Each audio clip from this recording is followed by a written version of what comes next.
매일 성경과 함께하는 오늘의 큐티 시간입니다. 10월 1일 오늘의 말씀은 열왕기상 11장 14절에서 25절입니다.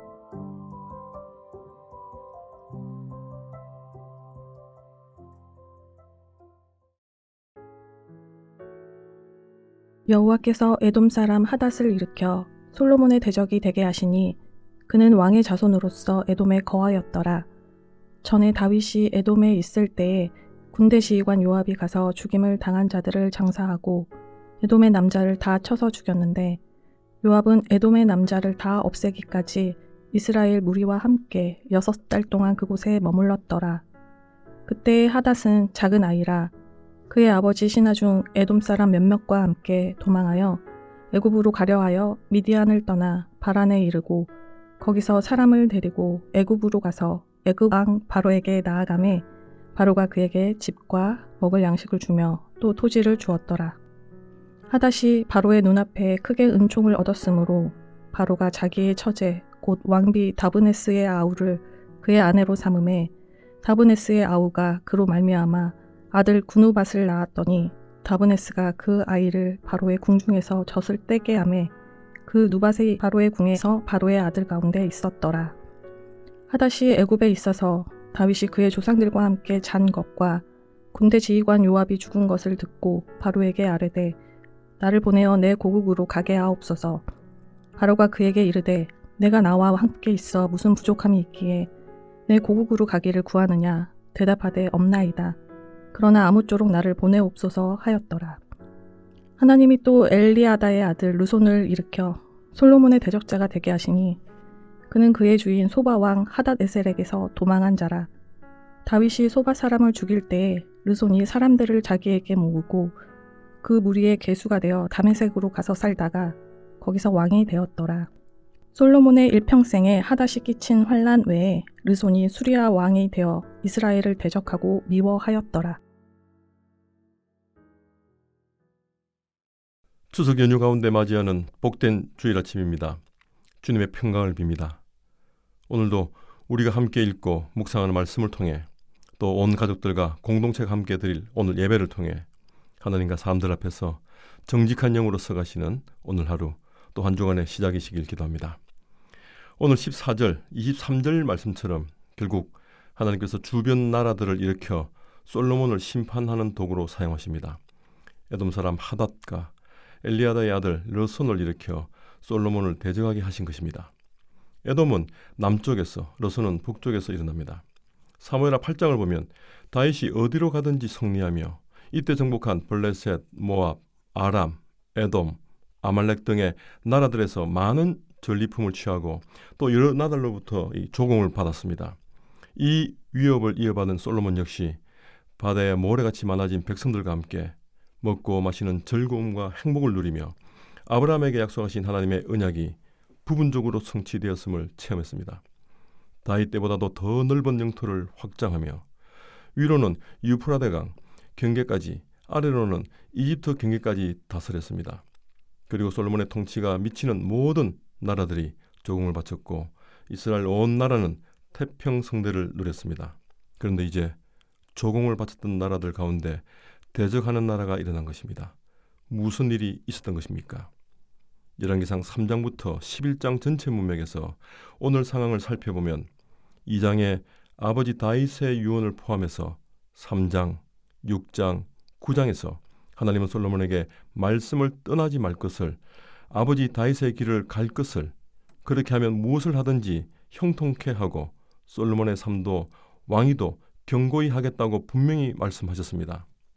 3장 14절은 성전이 건축되기 전이었고 6장은 성전이 건축되어가는 과정이었으며 9장 4절 5절은 성전 봉헌식과 자신의 궁을 비롯한 모든 건축을 마치고 난 후였습니다. 3장에서의 솔로몬은 부족하지만 경건하고 겸손하며 하나님의 대리 통치자로 준비가 되었습니다. 비록 아버지 다윗과 같은 고난은 한 번도 겪어보지 않았던 20대 솔로몬이었지만 하나님을 사랑했고 백성들에게 마음을 둔 왕으로 이상적인 대리 통치자, 인간 왕의 모습처럼 보였습니다. 일천번제로 상징되는 최고의 헌신과 제물을 바친 후에 무엇을 원하는지 물으시는 하나님께 무병장수나 원수징벌, 부귀영화를 구하지 않고 오직 백성을 위하여 선악을 분별케 하는 듣는 마음을 구했던 왕이었습니다. 하나님도 이런 그를 마음에 들어했습니다. 좋은 출발이었습니다.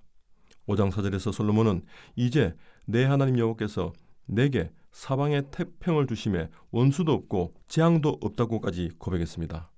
그리하여 6장부터 본격적으로 성전 건축을 시작하여 9장까지 자기 왕궁을 포함하여 20년을 모든 건축 사역을 마무리합니다. 3장부터 10장까지 전반적인 분위기는 솔로몬의 지혜와 명성과 영광스러운 사역이었습니다. 하지만 작아 보이지만 신명기적 언약을 어기는 쥐레 같은 불순종의 씨앗들도 도처에 있었습니다. 급기야 오늘 11장 25절에 의하면 솔로몬의 일평생에 하닷이 끼친 환난 외에 르손이 수리아 왕이 되어 이스라엘을 대적하고 미워하였다고 합니다. 원수도 없고 재앙도 없다 했으나 다시 이스라엘에 원수도 생겼고 이제 재앙도 본격화할 것입니다. 결국 하나님은 아버지 다윗의 길이 아닌 우상 숭배의 길을 가고 있는 솔로몬에게 외부 세력을 일으켜 대적이 되게 하신 것입니다.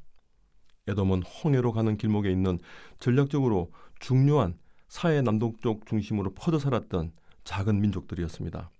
르손은 수리아 왕으로 원래 소바 왕을 섬겼던 자였습니다. 전에 다윗이 소바를 공격하자 오늘날 시리아 수도인 다마스커스인 다말색으로 도망하여 그곳에서 왕이 되었고 오늘날 시리아 왕조의 창시자가 됩니다. 원래 에돔은 에스의 후손들로 이스라엘 백성들이 약속의 땅으로 진입하려 했을 때 방해한 전력도 있었던 이스라엘의 오래된 적이었습니다. 에돔 땅을 가로지르면 가장 빠른 길로 지나갈 수 있었으나 지나가지 못했던 것입니다. 민수기 20장 18절을 보면 지나가기를 요청한 모세의 사신에게 에돔 왕은 내가 칼을 들고 너를 대적할까 한다 하면서 절대로 지나가지 못하게 했습니다. 그랬던 나라가 다윗 때에는 정복되었고 조공도 바쳤습니다.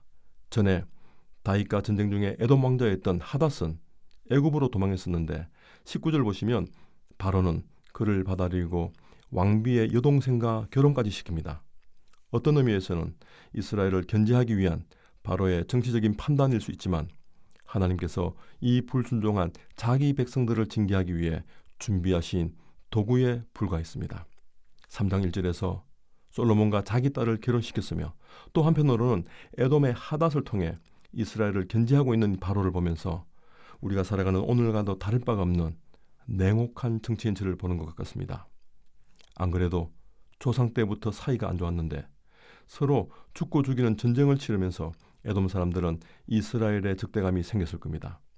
요압이 에돔 남자를 다 쳐 죽였고 에돔 남자를 다 없애기까지 이스라엘 무리와 함께 6개월을 에돔에 머문 일이 있었다고 한 오늘 본문 15절 16절을 보아도 그들이 이스라엘을 향한 적대 감정이 어땠을지 생각하게 됩니다.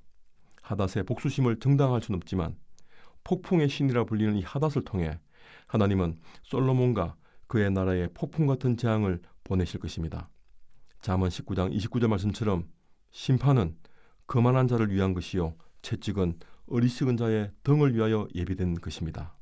함께 기도하겠습니다. 하나님, 오늘 솔로몬이 받은 이 하나님의 징계가 우리들 자신과 우리가 속한 공동체에는 나타나지 않기를 간구합니다. 혹 우리가 주께 범죄한 일이 있거든 징계하시되 속히 그 죄악의 자리를 떠나게 도와주시옵소서. 때로는 우리가 알고 때로는 우리가 알지 못하는 가운데 범한 죄들도 있습니다. 용서해 주시고 우리가 받은 용서처럼 형제 자매들을 서로 돌아보고 용서하는 오늘 하루가 되기를 예수님의 이름으로 기도드립니다. 아멘.